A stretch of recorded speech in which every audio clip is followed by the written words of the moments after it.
Bonjour à tous et bienvenue dans cette nouvelle vidéo. Aujourd'hui nous allons parler du plus grand club français du moment, qui est le PSG. Nous allons voir en 4 points pourquoi cette année ce club peut avoir de grandes ambitions.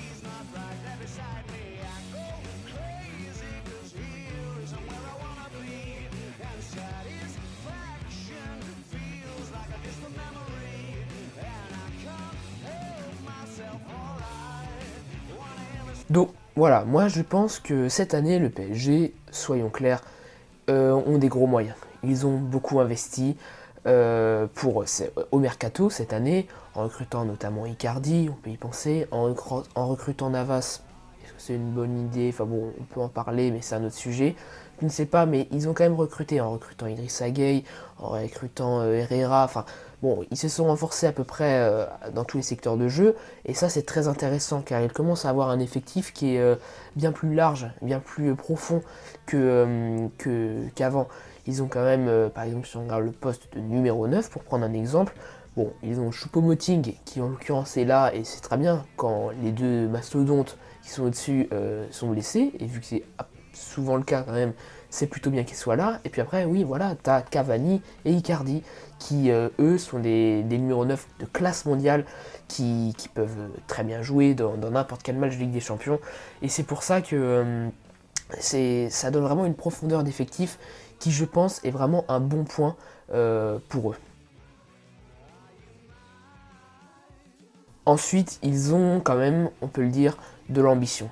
Car si on regarde les résultats des dernières années, ils n'ont pas passé les quarts de finale et maintenant c'est plus les huitièmes de finale auxquels ils s'arrêtent. Évidemment, pour un club comme ça, qui veut tant de choses, c'est compliqué quoi, de juste faire ça. Il faut faire mieux, comme fait Manchester City, c'est pas le bon exemple, mais Liverpool y arrive. Je pense qu'ils ont peut-être un moins bon effectif que Liverpool, mais quand même, ils pourraient au moins atteindre les demi-finales. Et ils ne le font pas, on le sait, on va pas le répéter encore une fois.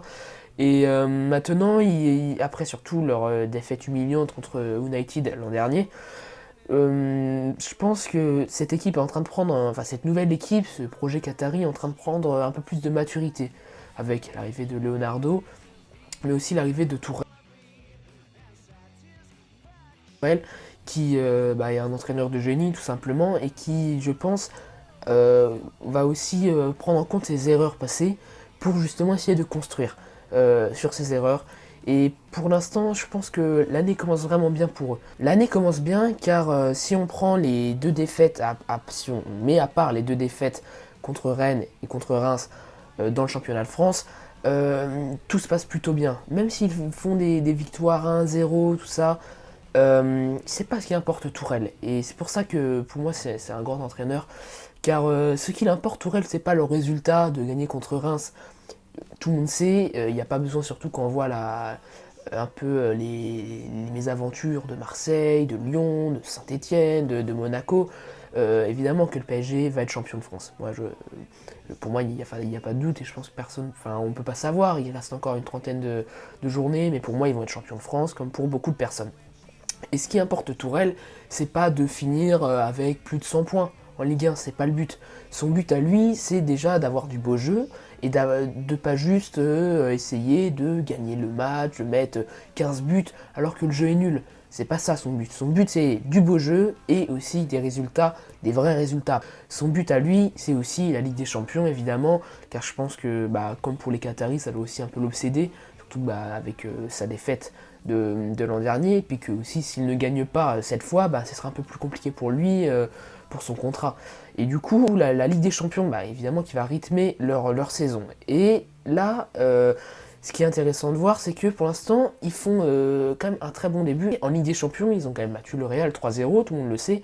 Et on peut dire oui, le Real est affaibli, tout ça. Mais bon, voilà, ils envoient quand même un message fort dès la première journée. Nous, on bat le Real 3-0, voilà, qui fait mieux? Bon, sûrement plein de gens, mais au moins c'est déjà ça. Et après, ils vont, et ça je trouve ça aussi intéressant, gagner à Galatasaray 1-0. Je n'ai pas vu le match, mais c'est aussi un signe fort, parce que c'est toujours très compliqué d'aller jouer en Turquie à Galatasaray. C'est pour ça que c'est encore un bon résultat pour eux. Ils vont finir du coup, j'imagine, s'ils battent Bruges, et puis au match retour ça devrait bien se passer aussi. Ils vont finir premier de ce groupe.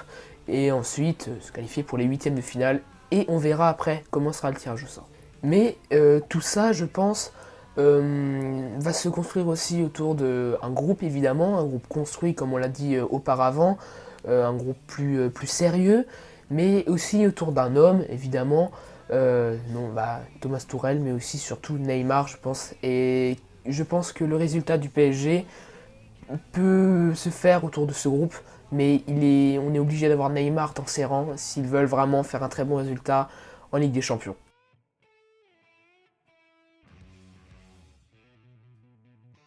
Et pour l'instant, Neymar, après le fait qu'il n'ait pas joué le début de saison en Ligue 1, c'était compliqué, il a fait 3-4 matchs, je sais plus, en Ligue 1, et c'était des matchs exceptionnels, de grande classe. Alors son premier match où il revient au Parc des Princes, il se fait siffler lamentablement par ses supporters, et lui il marque à la 92e minute un retour acrobatique fantastique, je sais pas comment dire, et la semaine d'après il remarque un but encore de grande classe. Je pense qu'on ne peut pas se passer de ce joueur. J'espère pour le PSG qu'il ne va pas se blesser au bout de 3 mois, 4 mois ou même 6 mois. Car il est plus précieux que n'importe quel joueur, je pense, au monde, quoi, dans une équipe. Même plus que Ronaldo, par exemple, à la Juve. Après, Messi au Barça est sûrement aussi très important. Mais bon, on ne sait pas. Mais en tout cas, Neymar, je pense, il est primordial. Et le PSG ne peut pas envisager de faire un bon résultat. Un très bon résultat en Ligue des Champions sans avoir Neymar au top de sa forme. Et pour l'instant, pour moi, c'est le cas. Maintenant, résumons donc les points positifs qu'on a à énoncer pour le PSG cette année.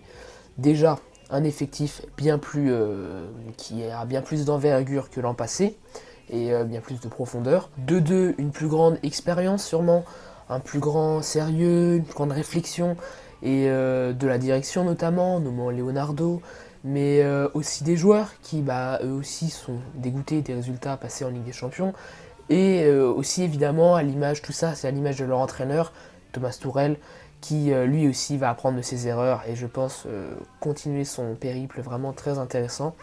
Et pour finir, quatrième point, je pense que c'est surtout Neymar, comme on l'a dit, qui peut rythmer cette année. Ça va être en fonction de l'état de forme de Neymar, de l'état de forme physique, de l'état de forme morale, car évidemment avec Neymar c'est les deux qui comptent à chaque fois, qui va permettre de rythmer la saison du PSG, pourquoi pas de les faire gagner. Et je pense donc qu'avec toutes ces données, le PSG a vraiment un fort potentiel pour pouvoir aller loin cette année en Ligue 1, ça va être facile, ils vont la gagner, mais surtout aller loin en Ligue des Champions. Pour ça que moi, je pense pas qu'ils vont la gagner. Vraiment, j'aurais du mal. Je pense qu'ils peuvent, mais je pense pas qu'ils vont le faire. Vraiment, j'aurais du mal à pronostiquer ça. Mais je les vois bien aller en demi-finale. Et ça serait déjà un grand palier. Car avec les 4 événements qu'on a énoncés auparavant, je pense qu'ils ont largement les capacités, le mental, ils ont tout pour aller en demi-finale de Ligue des Champions. Je leur souhaite parce que c'est un club français, sans être supporter et sans le tenir vraiment dans mon cœur. Vraiment je leur souhaite et je pense qu'ils vont le faire. Merci à tous d'avoir regardé cette vidéo jusqu'au bout. J'espère que j'en sortirai une prochainement. On va voir sur quoi. Peut-être sur un autre club, parce que j'aime bien parler des clubs en particulier, pas forcément d'un joueur, mais plutôt un club de Ligue 1 ou d'un autre championnat. Ça pourrait être vraiment intéressant et je vous souhaite donc une bonne soirée et à bientôt.